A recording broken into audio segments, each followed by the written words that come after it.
Aleluia. Amém, amados? Pegue nas suas mãos a palavra do Senhor, a tua Bíblia, essa noite, em nome do Senhor Jesus. Aleluia, Jesus. Abra comigo no Evangelho de Mateus, amados.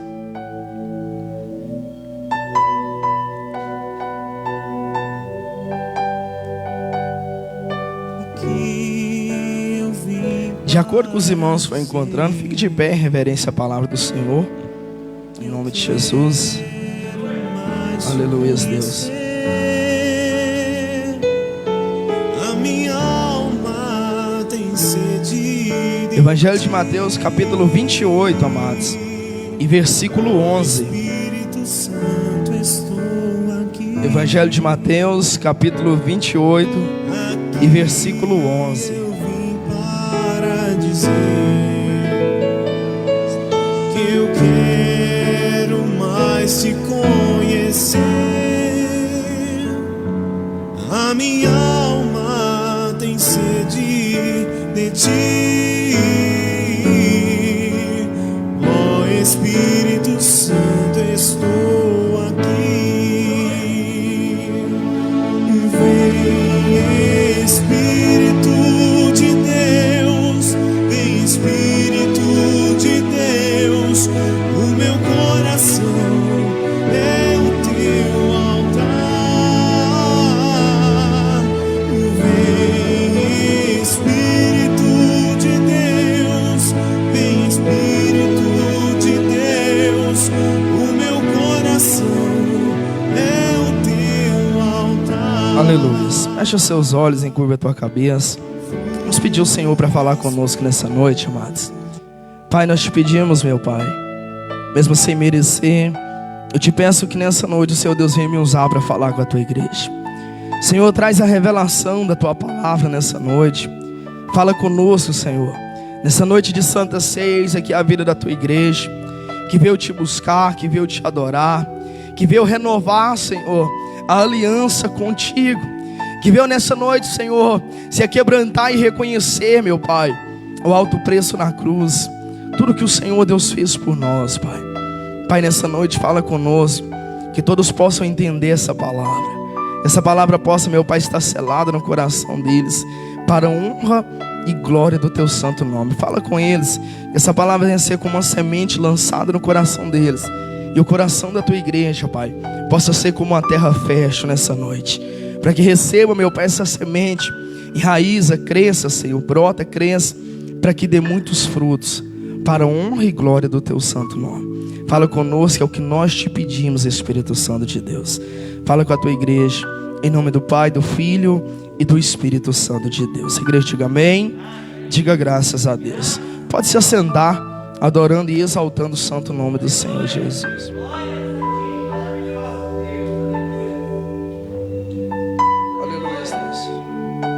Evangelho de Mateus, capítulo 28 e versículo 11, amados. Mas essa é a noite de Santa Ceia, noite de renovar nossa aliança com o Senhor, noite de se aquebrantar, noite de se entregar na presença do Senhor. Noite essa que a gente sabe, quando se fala Santa Ceia, a gente viu o Senhor falando: fazer isto em memória de mim. Então às vezes muitas das vezes a gente esquece o significado da Santa Ceia, por fazer tantas campanhas, por buscar tantas bênçãos e vitórias. Às vezes a gente esquece o significado da Santa Ceia, e às vezes carregamos no nosso coração que é apenas um culto, uma vez por mês, que é apenas uma celebração por mês. E às vezes a gente esquece o significado da Santa Ceia. Mas a gente sabe que é a renovação de aliança com o Senhor. A gente sabe que é o dia de lembrar o que o Senhor Jesus fez por nós. É o dia da gente abrir o nosso coração e não deixar que venha apagar em nós o sentido não, na verdade, e que traz em nós o verdadeiro significado da Santa Ceia, que é lembrar o que o Senhor Jesus fez, que é lembrar que o Senhor foi para a cruz, que é lembrar o quanto o Senhor sofreu naquele flagelo, que é lembrar o quanto o Senhor pagou um preço pela minha vida, que é lembrar que a gente só está aqui hoje porque Ele vive e reina para sempre. Diga glória a Deus. A palavra de Deus é bem clara, amados. Mas antes da gente ler, para que os irmãos entendam melhor, a gente sabe do sacrifício do Senhor. Quando a Santa Ceia a gente ouve o flagelo, a luta que o Senhor passou, a tribulação que o Filho passa. A Bíblia vai dizer, amados, vou tentar ser bem breve para os irmãos, mas a palavra vai dizer em certo momento que o Senhor Jesus começa a chegar o dia, se aproxima-se o tempo em que o Senhor Jesus já vinha avisando. Olhava para os discípulos e diz: vai chegar a hora do Filho do Homem, vai chegar o tempo que eu vou ter que me entregar na cruz, vai chegar o dia que eu vou ter que se entregar nas mãos deles. E muitas das vezes ali, alguns se enfesavam, muitas das vezes, a palavra até diz que certa vez Pedro vai olhar para Jesus, vai dizer: Senhor, mas o Senhor tem poder para escapar dessa situação. Jesus, o Senhor tem poder para não chegar a esse ponto de se entregar e ter que morrer por nós. A palavra diz que Jesus imediatamente olha e diz para ele: cala-te, Satanás. Algo forte que o Senhor fala, mas ele sabia que o inimigo estava se levantando aquele dia para tentar parar o propósito do Senhor Jesus com a igreja, para tentar parar a vontade do Pai com a igreja. Diga glória a Deus. E ali então ele continua, amados, e ele segue no propósito. Mas sabe o que eu fico imaginando? Todos que estão em volta sempre esqueciam desse momento que o Senhor Jesus disse que ia ressuscitar, mas somente lembrava que chegaria o dia, que chegaria o tempo. E o Senhor Jesus estava em carne humana, sentindo dores como a gente sente hoje, sentindo, ou seja, a tribulação quando dói na carne, como a gente sente hoje. Eu fico imaginando, sabe, que o Senhor Jesus, sabendo que está se aproximando o dia, sabendo que está chegando a hora, e muitas das vezes a gente pensa que, como que o Senhor reagiria? Como que o Senhor reagiu àquele todo momento? Mas ele sabe que um dia chegou aquela hora, e ele chama todos os discípulos, reúne ali em volta de uma mesa, e é uma santa ceia do Senhor. Aquele era o dia, aquela era a noite, amados, que o Senhor Jesus reúne ali. Está ele ali com a tigela, com o vinho, está ele ali com um pedaço de pão asmo, que ele vai começar a se repartir aquele pão. Talvez os discípulos não estão entendendo o que é aquela cerimônia. Talvez os discípulos ali não estão entendendo o que ele está para fazer, o que ele está para falar. E Jesus reúne eles em volta daquela mesa. Jesus começa a repartir o pão e dá um pedaço para cada. E o Senhor Jesus naquela noite começa ali também a entregar o vinho. Mas logo o Senhor Jesus vai entregar uma revelação, e ele vai dizer: no meio de nós tem um traidor. A palavra diz que muitos ficaram espantados. Discípulos olharam e pensavam: quem será? Uns vai dobrar até o peito do Senhor, no ombro do Senhor, e dizer: eu não sou, eu não te largo por nada, Senhor. Uns vai dizer: Jesus, mas quem no meio de nós, de 12? Quem de nós vai te trair? Não, eu não sou. Outro vai dizer: eu também não. Outros vão olhar: Senhor, que misericórdia, como que o Senhor fala isso? Mas aquilo ali, o Senhor Jesus já estava com o coração apertado, por saber o que ia passar. Mas aquela noite haveria a revelação de um traidor.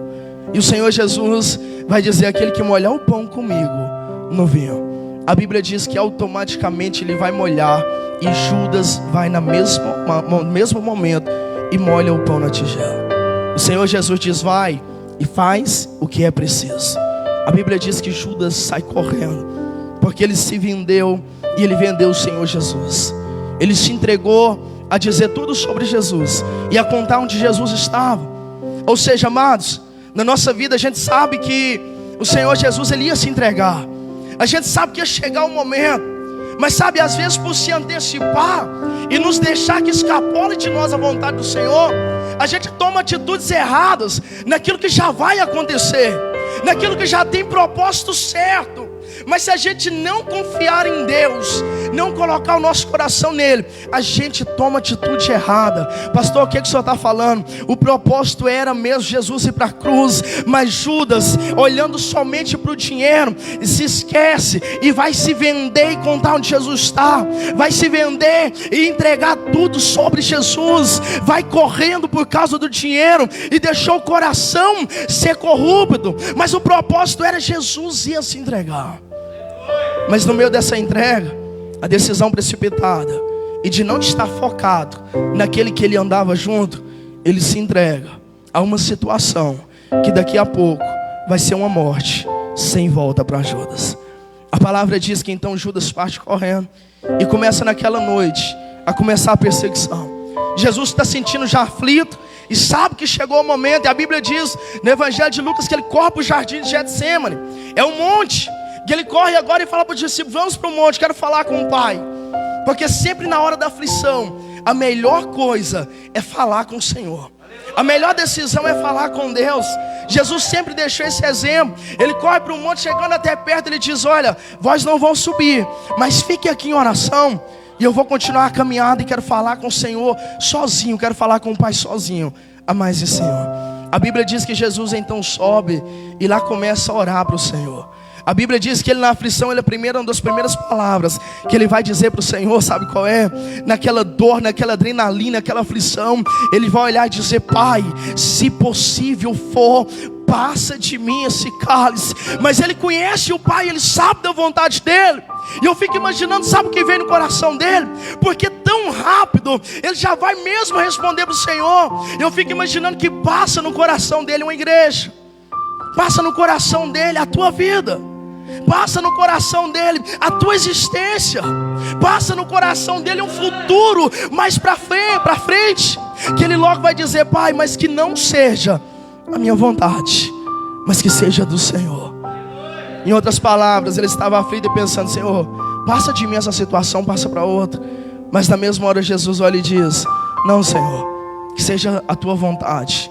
Eu vou seguir em frente, eu vou continuar. Ele sabe de tudo que espera ele. E começa aquela aflição, amados, em que Jesus começa a orar, e que Jesus começa aquela aflição. Eu imagino ele tremendo agora, a dor passando, ele falando com o Pai. Ele talvez falando e o Senhor somente ali só escutando, o Pai somente escutando. Porque chegou o dia, chegou a noite, chegou o momento dele se entregar. A Bíblia diz que ele então desce lá para ver se os discípulos estão orando junto com ele. Porque no momento de aflição, mas nada melhor do que alguém para estar junto com a gente orar. Nada melhor do que o pastor está dizendo: eu estou contigo ajudando em oração para o Senhor te honrar. Nada melhor do que o irmão da igreja dizer: olha, eu vou te ajudar em oração. A Bíblia diz que Jesus desce então mais um pouco, aonde deixou os discípulos. E aqueles discípulos estavam dormindo. Aqueles discípulos não estavam orando, eles estavam dormindo. O Senhor desperta e diz: será que nem sequer um momento vocês não podem ficar despertados? Jesus volta novamente para o monte, a Bíblia diz, e ora e fala com o Pai, transpira. Começa ali uma adrenalina mais forte. Ele desce novamente onde os discípulos estão. E chegam lá, os discípulos novamente estão dormindo e não estão orando. Ou seja, no momento de aflição, a gente quer ver alguém com a gente. A gente quer ver alguém lutando com a gente. Mas os discípulos não suportaram o tamanho peso espiritual, não suportaram o tamanho da aflição. E ali eles somente dormiam. E o sono profundo se apegou. Às vezes a gente, talvez você diz: pastor, mas o que tem a ver eles dormir?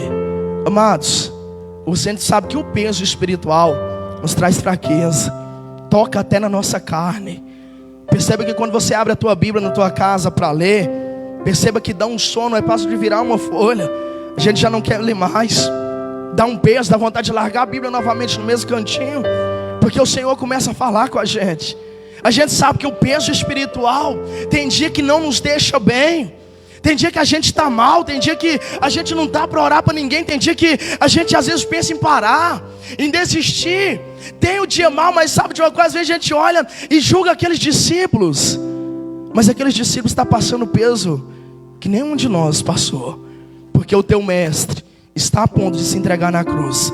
E está tendo batalha espiritual, amados.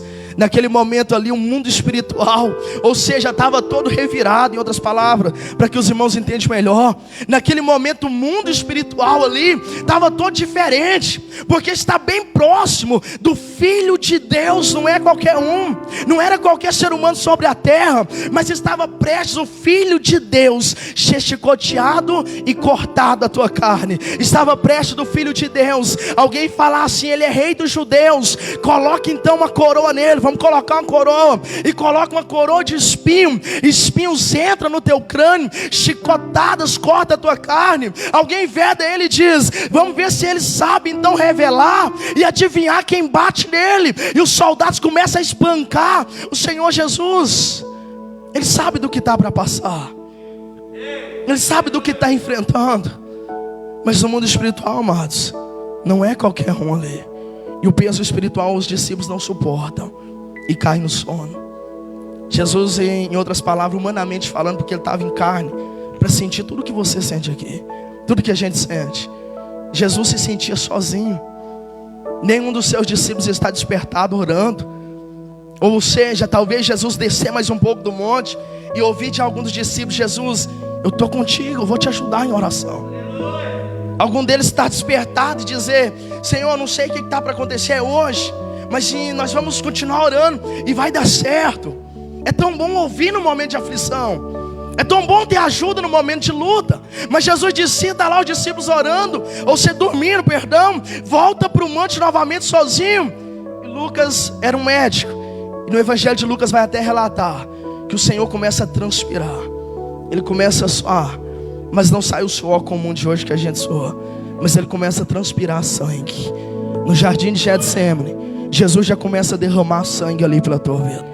No jardim, naquele monte, Jesus está numa das situações que nenhum de nós passou e ninguém vai passar. Ninguém consegue chegar a uma situação como aquela. E logo Jesus vai descer um monte, e lá está chegando Judas com um soldado, que começa agora e pega Jesus, leva ele a começar o flagelo, leva ele diante de Pilatos, leva ele para ser chicoteado. Mas o que mais dói, sabe o que é? Que ao descer do monte, Judas diz: eu vou identificar ele com um beijo. Diz assim para os soldados. E Jesus, quando desce do monte, eu imagino Jesus limpando ali as gotas de sangue, dele ter tanto transpirado, de Jesus estar ali naquela dor, e lá vem Judas e dá um beijo em Jesus. O soldado sabe que é aquilo ali que é para pegar. O soldado sabe que é aquilo ali que é para começar o flagelo. Vamos levar ele para Herodes, para Pilatos. A Bíblia diz que então leva, e Herodes sabe do tamanho do peso. É inimigo, mas conhece o peso da glória do Senhor. É aquele que vai acusar, mas ele conhece o tamanho do peso da mão do Senhor. A Bíblia diz que Herodes vai olhar e vai dizer: mas ele não tem culpa alguma. O que que tem contra ele? Qual o pecado, qual o erro, para a gente mandar sacrificar ele? Até porque tem um joguinho dele jogar para Pilatos, Pilatos joga para Herodes, para alguma coisa acontecer. Mas um deles vai dizer agora: nós estamos chegando perto da Páscoa, e a gente sempre libera um preso. Nós vamos liberar um, coloca Jesus diante dele. Aquele que não tem culpa, não tem erro algum, vai ficar do lado de um ladrão chamado Barrabás, que tem culpa, que tem erro, que roubou. Não quero chamar a tua atenção para Barrabás, porque quem julga é Deus. Mas eu quero chamar a tua atenção que Jesus, o Filho de Deus, está do lado de um ser humano errante, que falhou, que tem prova que errou. Mas aquele que estava lá chamado Jesus é perfeito em tudo o que fez. Tudo o que fez foi maravilhas. Tudo que ele fez, sabe o que foi? Parar um enterro com a mãe chorando e mandar a filha levantar daquele caixão e a mãe sorrindo para casa de volta. Sabe tudo que ele fez? É de ir para uma praia, para outra, atravessar mar e fazer milagre. Sabe tudo que ele fez de errado, que não era errado? Era chegar em um lugar e libertar. É ir para Cafarnaum, porque lá tem um homem que ninguém liberta, que nenhum dos céus conseguiu orar para ele libertar. E vivia em cemitério, comia defuntos, a Bíblia diz. Mas Jesus, quando chega lá, aquele demônio teve que sair, porque ele não era homem comum. Quem chegou lá foi o Filho de Deus, aleluias. Cadê a causa para julgar? Não tem. Mas se for causa para honrar, para levantar e dizer que ele era o Filho de Deus, tinha de sobra, amados, aleluias. Mas a Bíblia diz que é colocado Jesus de lado do Barrabás, e uma multidão está embaixo, olhando. Eles conheciam Jesus? Conheciam. Porque a Bíblia vai dizer mais atrás, amados, que quando Jesus vai entrar em Jerusalém, muitos a lembram, montado numa jumentinha. Jesus vai dizer para os discípulos: vai até tal lugar e busca aquela jumentinha que eu preciso dela. E Jesus vai entrar em Jerusalém naquela jumentinha. A Bíblia diz que aquele povo, amados, as mulheres usavam um véu e jogavam um véu sobre o chão, dobrava a tua cabeça em sinal de humilhação, porque sabia que era o Filho de Deus entrando em Jerusalém. Aqueles homens adoravam o Senhor. Muitos tinham ramos nas mãos e lançavam ramos sobre Jesus algum tempo atrás em Jerusalém, e tinha reverência, todos adorando o Senhor. e um dia de festa maravilhoso. Mas naquele dia que está Jesus e está Barrabás, era o mesmo povo que agora está gritando lá embaixo. Jesus olhando e vendo, crucifica Jesus e solta Barrabás. O mesmo povo que se humilhou, adorou, exaltou. As mesmas mulheres que jogavam o teu véu no chão. Aquele era um sinal de adoração enorme, amados. A mulher que se dispunha do teu véu e se jogava no chão e se dobrava, aquilo era um sinal de adoração que tremia o inferno, aleluias. Mas a Bíblia diz, amados, que é o mesmo povo que está gritando agora, crucifica Jesus e solta Barrabás. Sabe por quê? Porque o coração do ser humano, ele é corrupto. O coração do ser humano, ele é errante. E se a gente não vigiar, a gente vai se corromper. E se a gente não se apegar com Deus, a igreja se corrompe. Se o pastor não se apegar com o Senhor, ele se corrompe, perde a essência do Espírito Santo. O obreiro perde, a irmã perde, o irmãozinho perde, o jovem perde se não se apegar com o Senhor. Ou seja, todo ser humano, se não se apegar, perde a essência e se corrompe. Porque somos seres humanos dotados de erro. E que a Bíblia vai dizer que ele vai passar por todo o flagelo. Ele vai para a cruz agora, dar os teus últimos suspiros e vai dizer: está consumado, aleluia, está acabado. E tudo parece que acaba ali. Tudo parece que é colocado um ponto final. E a Bíblia diz que vai passar um final de semana. Esse ato acontece numa sexta-feira. E no sábado, amados, tem discípulos escondidos numa casa, porque a perseguição cresceu. E de um sábado em diante, Maria está chorando, Maria Madalena está chorando. Os discípulos estão em prantos. Uns Pedro negou, outros sentiram medo, mas se reuniram todos e se esconderam na casa. Estão todos pensando: o que fazer sem Jesus agora? Sabe, às vezes na nossa vida a gente precisa começar a imaginar a gente sem Deus. Porque o diabo luta todos os dias para causar essa situação. O diabo luta todos os dias para tentar colocar isso na tua vida, afastar você da presença do Senhor. Ele cria situações, ele prepara situações, ele se levanta e trabalha 24 horas para tentar te colocar longe do Senhor. Mas imagina a tua vida sem a presença de Deus. Imagina você sem depender daquele que é o Senhor que te dá o ar para respirar. Imagina você, ou seja, sem depender daquele que diz: eu sou teu pai, e a misericórdia dele se renova a cada manhã, é que nos faz levantar, seguir em frente, trabalhar, ter um dia abençoado.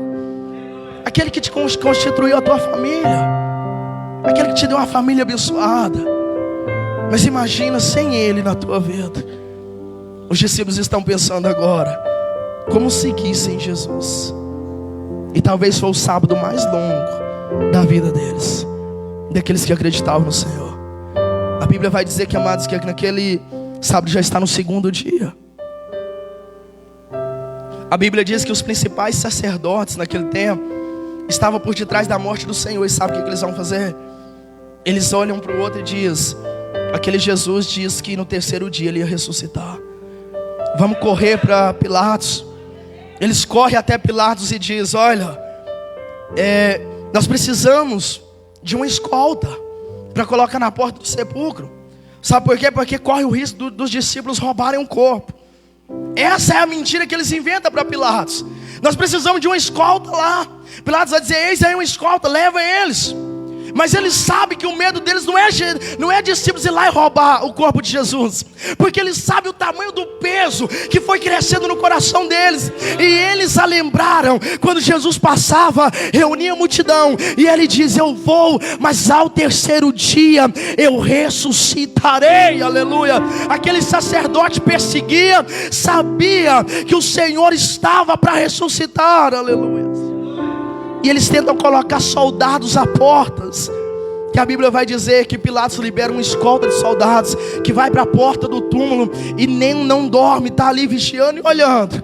Mas a Bíblia diz que passou aquele sábado, aleluia, e chegou um domingo como esse, que ainda de madrugada, os soldados ali vigiando, os soldados ali atentos, olhando, e a pedra no mesmo lugar, tudo sem se mexer. Mas chegou o domingo, chegou o terceiro dia. Sabe, aquilo que Jesus falou, não vai adiantar se tem guarda, se tem segurança, não vai adiantar se tem alguém segurando pedra. Se ele falou que era o terceiro dia, não ia adiantar o inferno inteiro se levantar, não ia adiantar demônios se acampar em volta daquela pedra do sepulcro, não ia adiantar ser humano dizer, ele não vai sair de lá. Mas chegou o terceiro dia, aleluia, em que a Bíblia vai dizer que aqueles soldados, ainda de madrugada, de manhãzinha, vê uma luz descendo do céu, aleluia. E a Bíblia diz que era um anjo. Logo eles não conseguem se movimentar. A palavra diz mais à frente no Evangelho de Marcos, que aquele segurança não consegue, o tamanho e o poder do Senhor, o anjo descendo, e eles caem e ficam como mortos. Mas o Senhor permite os olhos deles abertos, e eles vendo aquela cena, o anjo chegando. Maria Madalena, Maria mãe de Tiago, corre para o sepulcro, porque elas querem embalsamar o corpo do Senhor. Elas querem embalsamar o corpo de Jesus. Por quê, pastor? Talvez para ficar ali. Por quê, pastor? Porque elas esqueceram que Jesus disse que ia ressuscitar o terceiro dia. Elas correm para o sepulcro agora e vai em direção. A Bíblia diz que o anjo desce e começa a falar com aquelas mulheres. Por que buscar entre os mortos aquele que vive? Aleluia. A Bíblia diz que os guardas estão no chão parecendo que estão mortos, mas os olhos abertos e viram toda aquela situação. E que o anjo vai dizer, olha, ele ressuscitou, olha e veja, mas segue para Galileia, porque ele quer falar contigo. Corre para Galileia, Maria, e diz, caça os discípulos e fala para eles que Jesus está indo para lá, e ele vai aparecer ainda hoje lá. Fala para os discípulos ficar atentos, porque Jesus está indo para Galileia, ele ressuscitou e ele vai falar convosco, aleluia. Aí a palavra vai dizer mais, amados, que aqueles seguranças eles se recuperam, o anjo desaparece, aqueles seguranças se levantam, corre para a cidade e acompanha a palavra para você ver o que Satanás tenta fazer até os dias de hoje. Versículo 11, Mateus capítulo 28, versículo 11, vai dizer assim, ó: e indo elas quem? As mulheres que o anjo falou.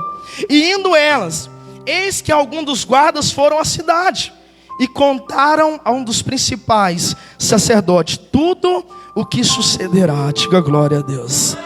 Versículo 12, reunindo-se eles em conselho com os anciões, deram grande soma de dinheiro aos soldados, recomendando-lhe que dissessem: vieram de noite os discípulos dele e o roubaram enquanto dormíamos. Versículo 14, caso isto chegue ao conhecimento do governador, nós o persuadiremos e vós poremos em segurança. Eles, recebendo o dinheiro, fizeram como estavam instruídos. Esta versão divulgou-se entre os judeus até o dia de hoje.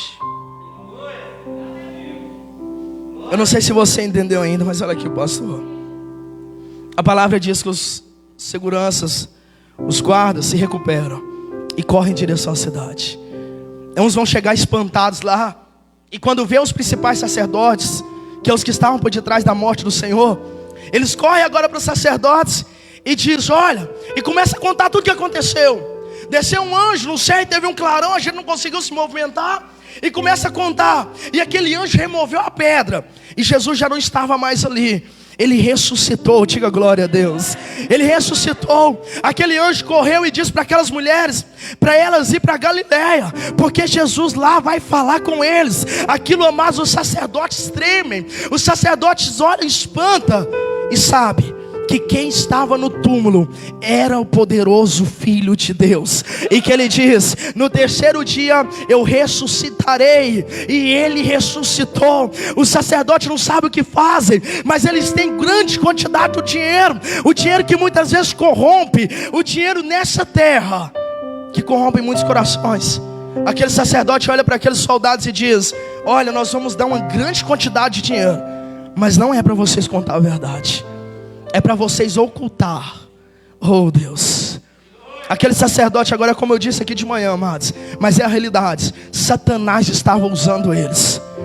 Satanás usava aqueles sacerdotes porque ele quer esconder a glória de Deus. E eles vão dizer: eu estou pagando para vocês Vocês sentinelas, guarda, para que quando todo mundo perguntar e você na verdade não perguntar, vocês vão sair por aí falando que vocês cochilou e os discípulos veio e roubou o corpo dele.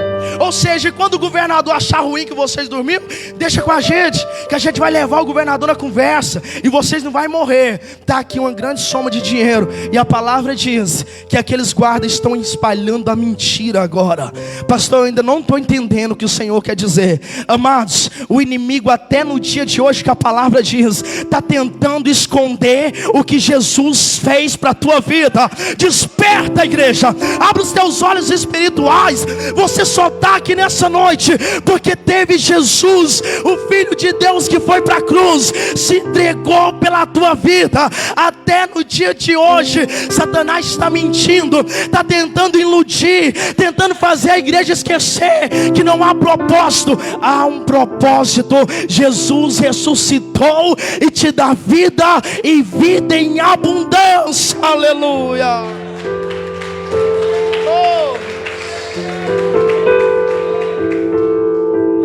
A palavra vai dizer que isso se divulga no meio dos judeus até hoje, amados. Sabe, muitos judeus não acreditam na volta do Senhor porque não acreditam que Ele veio. E essa é uma das situações. Está escrito na palavra. Mas muitos judeus acreditam hoje, não acreditam que Jesus ressuscitou. Sabe por quê? Vai dar até vergonha de falar que foi sacerdote. Porque nós hoje, servos de Deus, tem nome de quê? Sacerdote, sacerdotisas. Nós carregamos o nome de sacerdote. Mas é tão doído de falar que foram os principais sacerdotes que estavam por detrás da morte do Senhor. Sabe por quê? É onde eu mais procuro me vigiar, porque corre o risco de se corromper. Sabe, o dinheiro comprou, não deixou crescer a glória do Senhor na vida deles. Eles não foram os primeiros a abraçar Jesus. Quando eu digo isso, sabe o que me traz ao coração? Aqueles sacerdotes é a religião. E eles só acreditavam nos pergaminhos que abriam, os selos, e atendia, sabia de profecias, sabia do livro de Isaías, que falava, vai nascer a semente da mulher, aleluia. Ele vai crescer, ele vai se entregar e vai ressuscitar. Eles mesmos pregavam na sinagoga, eles mesmos liam, ensinavam, mas na hora de crer, não creram. Eu preciso entender uma coisa: na minha vida não precisa estar religião, na tua vida não precisa estar placa de igreja. Você não pode adorar o teu pastor físico, você não pode adorar o templo a quatro paredes, mas você precisa adorar um Deus que morreu na cruz, ressuscitou, venceu a morte e vive e reina para sempre. Glorifica o nome dele, porque ele é Deus. Aleluia.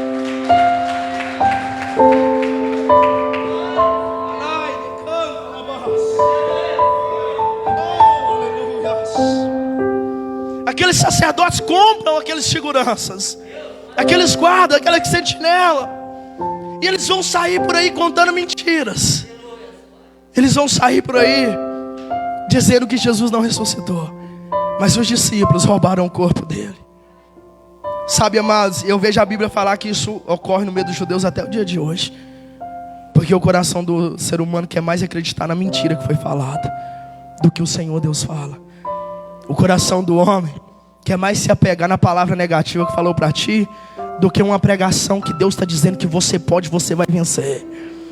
O coração do homem é mais fácil acreditar na palavra que foi lançada, na fofoca que foi lançada, na mentira que foi falada, sem procurar juntar os casos, sem procurar saber se é verdade. Você já percebeu hoje que sai a fofoca? Ou seja, é fácil para correr. A palavra diz que esses discípulos, que aqueles homens, agora aqueles seguranças, vai contar para alguns que ele não ressuscitou, que ele foi roubado do túmulo. E até o dia de hoje os judeus comentam isso, amados. Ou seja, a mentira tem facilidade de seguir adiante, mas precisa saber de uma coisa: no coração deles estava a verdade. Sabe o que eu preciso entender? É que eu reconheço o Senhor como único suficiente Salvador da minha vida. Eu me entrego, eu vou aceitar essa verdade, eu vou seguir, porque não dá mais para tentar enganar a si mesmo. A palavra diz que muitas das vezes a gente se engana a si mesmo e vai deixando se levar E vai deixando, tá bom dessa forma. Ah, tá bom desse jeito que eu estou levando a presença do Senhor. E às vezes Deus está falando, conserta isso, meu filho, minha filha, segue nesse propósito. E às vezes a gente vai deixando, se enganando a si mesmo. Não, tá bom dessa forma, tá bom desse jeito. E a gente se engana a si mesmo, mas lá dentro está a verdade. Lá dentro está entendendo o propósito que o Senhor Deus tem. A palavra diz que eles estão agora dizendo que o corpo foi roubado. Mas cadê então esse corpo? Na Galiléia agora tem alguém que chega até aquela casa, aleluias, que bate na porta, entra para dentro e ali aparece para os discípulos. Discípulos se emocionam agora, muitos abraçam. Tomé até fica meio assim e duvida, mas o Senhor diz, então toca nas feridas. E Tomé toca e reconhece que ele era Jesus, o Filho de Deus. Ele disse que ia ressuscitar. Ele disse que chegaria ao terceiro dia. Mas o que está precisando para nós entender que Jesus disse que vai voltar e a hora vai chegar e não haverá mais como se arrepender? A mesmo Jesus que disse ao terceiro dia eu ressuscitarei, ele mesmo diz, olha, eis que eu vou, mas eu vou vos preparar um lugar, aleluias, e voltarei. Apocalipse vai dizer, João, eis que ele vem e na tua mão está o galardão da recompensa da igreja. Levanta a tua mão direita para o céu. Narablas de quebias. Fecha os seus olhos. O Senhor diz que vem. Ele vem, igreja. Ele vem buscar o teu povo. João vai revelar agora. Na tua mão está o galardão, está a recompensa. Deus está mandando dizer, está doendo, às vezes é difícil, mas a recompensa está vindo a salvação. Recebe a presença do Senhor, recebe o fortalecimento. Ele é Deus, Ele vive, deixa Ele reinar em ti, aleluia. Glorifica Ele, amados.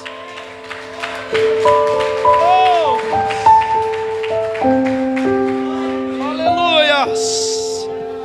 Eis que Ele vem sem demora, e na tua mão está o galardão.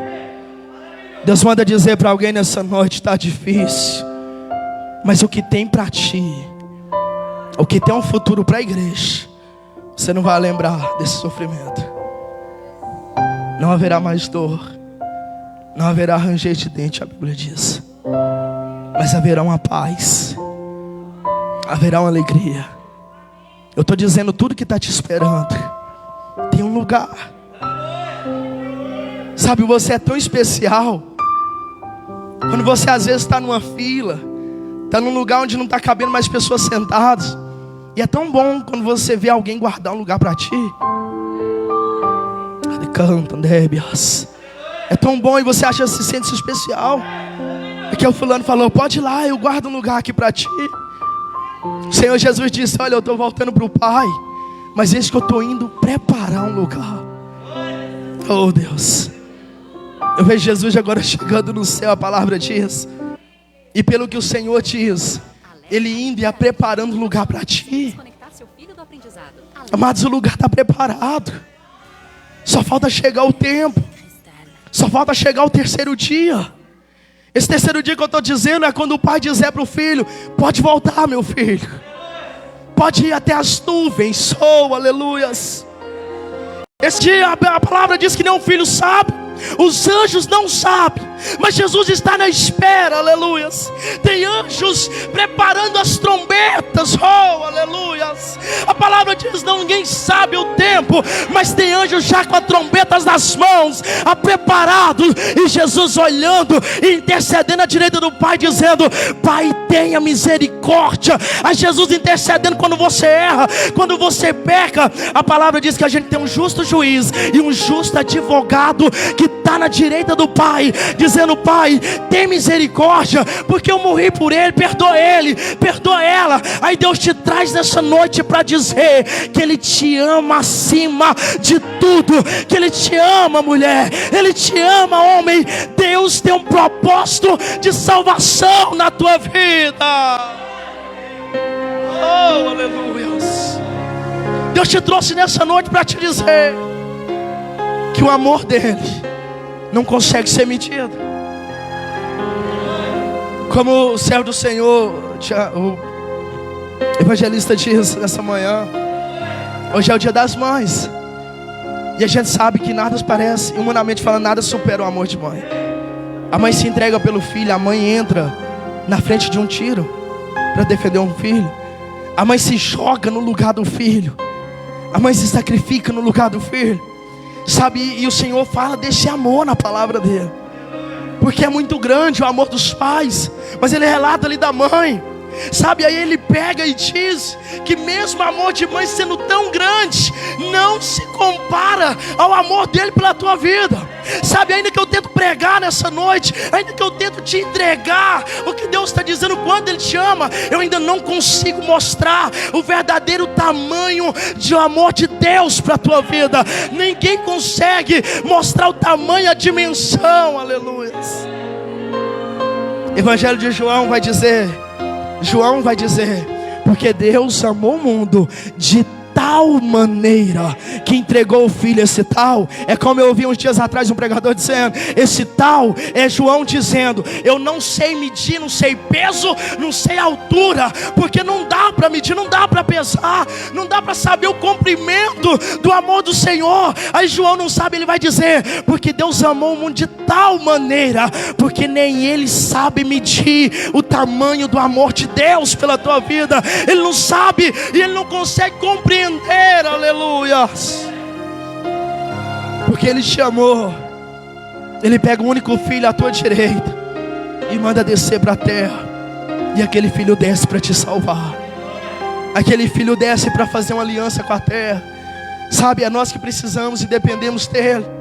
A raça humana que precisava dar um jeitinho, fazer um sacrifício, para Jesus olhar, para Deus olhar para aquelas pessoas, para Deus olhar para nós. Mas a gente sempre vê Deus criando situação.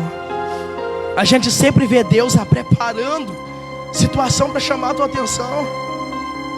Sabe, muitos ainda estão dizendo para o Senhor: mais para frente. Muitos ainda estão dizendo para Jesus: não, agora não. Jesus está dizendo: vem. Jesus não está chamando para placa de igreja. Jesus não está chamando para religião, não. Ele não quer que você seja um religioso, porque o religioso traz uma falsa blindagem que ele é melhor do que o outro. Ele traz uma falsa blindagem que ele é perfeito, que o que está errando pode apontar o dedo, pode julgar. E essa é mentira. Jesus não ensinou assim. Isso é quem é religioso. Nós precisamos entender no nosso coração que Jesus te amou de tal maneira que Ele criou a situação, olhando, tendo profeta na terra, tendo nomes, tendo profetas de nome, tendo Moisés, tendo Elias, tendo grandes homens de Deus, tendo grandes servos. Ele até arrebatou, amados. Ele até salvou. Ele até desapareceu, fez desaparecer o corpo de Moisés. Ele até arrebatou Enoque. Seria um dos grandes sinais da terra. Mas ele diz: ainda não basta, vai descer o meu único filho para a terra. É por isso que João diz: ele amou o mundo de tal maneira, porque ele não sabe medir, ele não sabe pesar, ele não sabe que tamanho de amor é esse, porque vai muito mais além. Aleluias. Deus sempre a prepara situação. Sabe o propósito de você estar aqui hoje? Porque Deus a preparou esse culto, a preparou essa situação, a preparou a Santa Ceia e te trouxe para mais uma vez falar contigo, para mais uma vez falar comigo, falar com o presbítero, falar com o obreiro, que Ele te ama e te quer na presença dEle. Aleluia. Glorifica bem forte, amados.